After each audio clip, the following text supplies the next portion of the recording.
inicialmente había anunciado para hoy era el de la trama corrupta de García Luna. ¿Cómo va la cosa? De esto pues ya se ha informado en otras ocasiones, pero pues hay que actualizar la información. Como saben, hay 2 denuncias de carácter penal en México.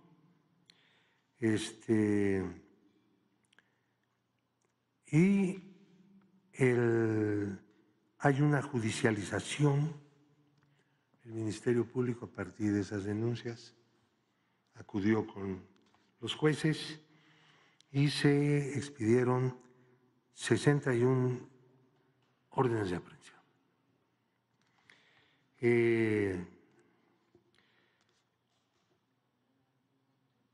El 20 de diciembre del 23 se vincularon a proceso finalmente Gloria García Luna y Edgar Rodríguez García, quienes tienen prisión preventiva justificada.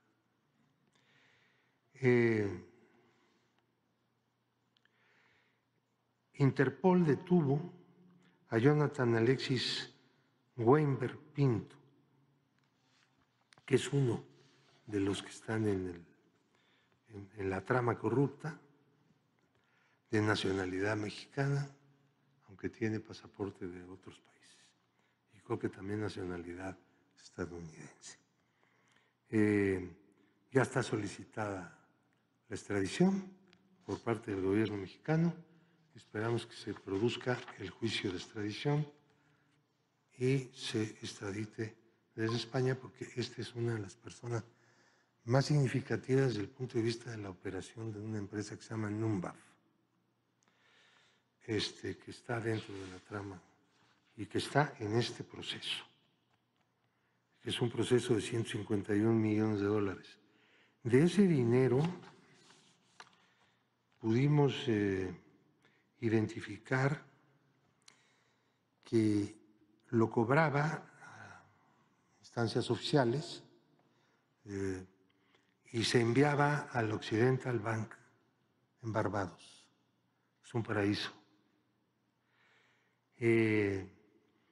Utilizando como banca corresponsal el Citibank, y regresó una gran parte, 76 millones, a México.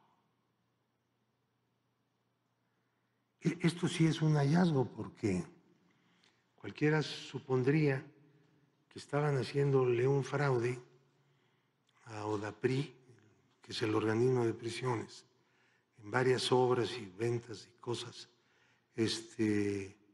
y bueno, pues se llevaban el dinero al extranjero, ¿no?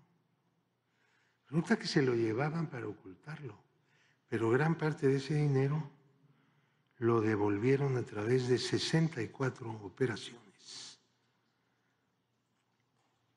utilizando cuentas de una casa de bolsa y cuentas en un banco, en 2 bancos de México. Hay 16 empresas que son receptoras de este dinero, algunas de las cuales 8 de las 16, o sea, la mitad, están listadas por el SAT en el artículo, lo conocen ustedes, 69B del Código Fiscal, que son los factureros.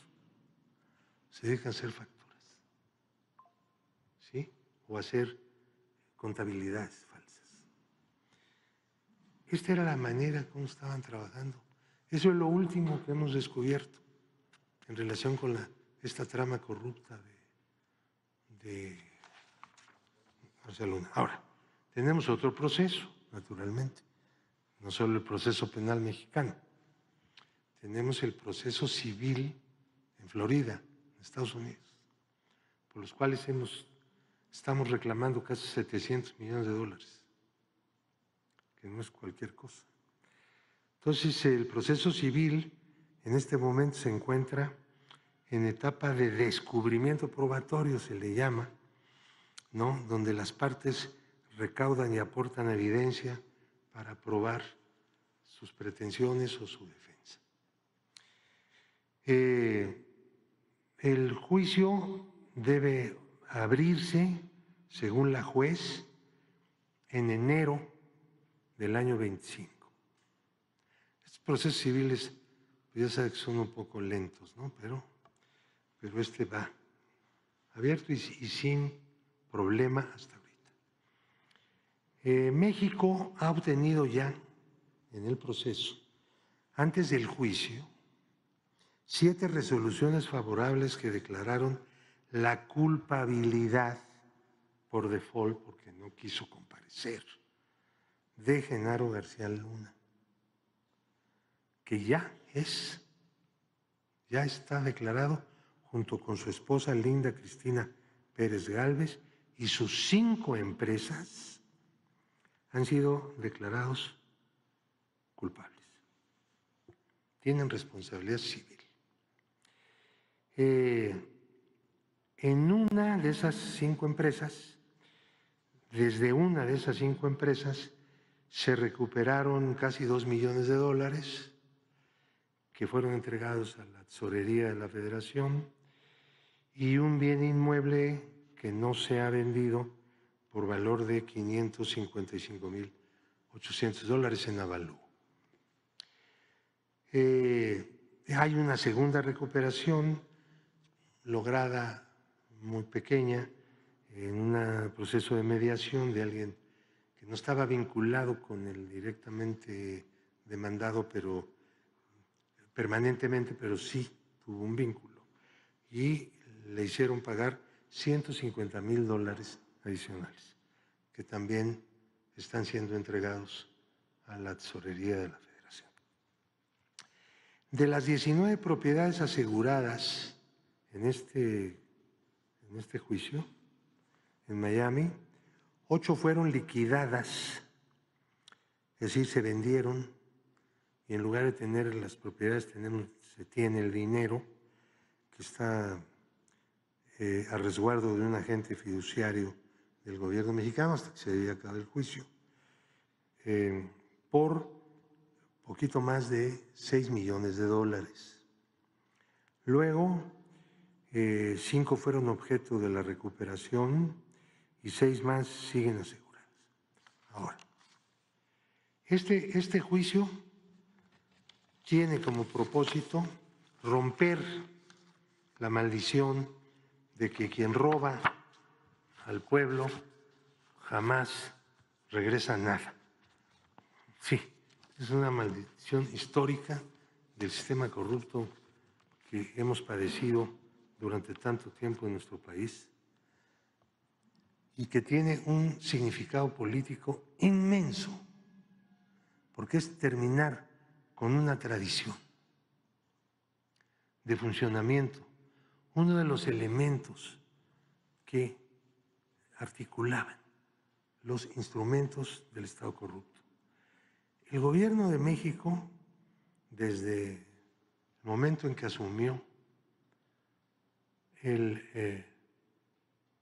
pues es el que ha combatido la corrupción de manera sistemática. Antes no tuvimos un gobierno así.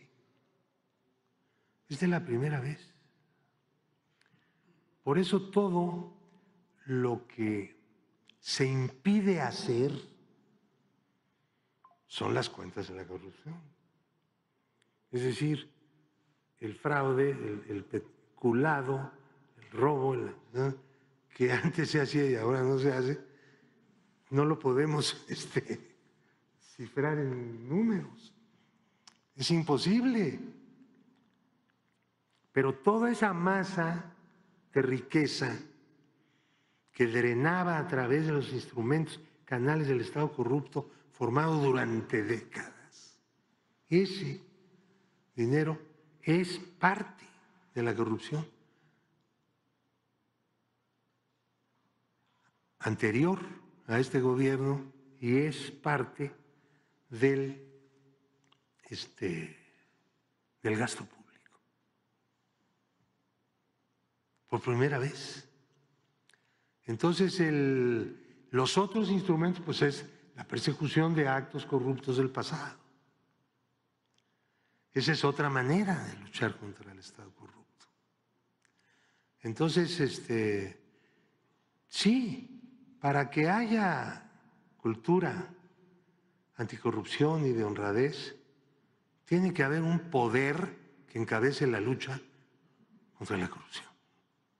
De lo contrario, no se puede. Y ese es el enfoque político que se tiene. Todo lo que se haga, tanto para impedir actos y esquemas de corrupción, como para perseguir actos de corrupción, de antes y de ahora, sirven para lo mismo. Romperemos algún día, superaremos pronto, digo yo, el Estado corrupto, sí. La cuestión es que se persevere porque el pueblo mexicano, en su inmensa mayoría, repudia, rechaza, condena la corrupción, porque ha sido un flagelo nacional histórico. Y en los últimos 30 y tantos años la cosa se empeoró porque los neoliberales no eran como los de Inglaterra, ¿verdad? Estos eran absolutamente corruptos. El neoliberalismo que daña tanto a la sociedad, no solo a la economía en términos generales, sino también todos los aspectos de la vida social, la seguridad social, las pensiones, los salarios, todo. Bueno, en México, pues también fue un recrudecimiento, por decirlo así, o actualización, si quiere, de la corrupción. Entonces, la lucha contra la corrupción, ustedes saben, todos estamos de acuerdo, es absolutamente vigente. Es una tarea continua y que debe ser cada vez mejor. Estos trabajos de inteligencia financiera tienen como propósito también sumar la inteligencia financiera a la lucha contra la corrupción. Lo mismo los otros controles, los órganos de control, las auditorías, la vigilancia permanente, sistemática, la manera de ser, la austeridad. La austeridad es una variante de la corrupción. La no austeridad, la falta de austeridad es una variante de la corrupción, porque la austeridad se pudo haber establecido en cualquier otro momento y no se hacía porque mediante el derroche se robaba. De esos tenemos casos por montones, denuncias a montones en el Ministerio Público. Los problemas que hemos tenido pues son los únicos que realmente se han atendido por el gobierno en curso, el gobierno que está en funciones, ¿no?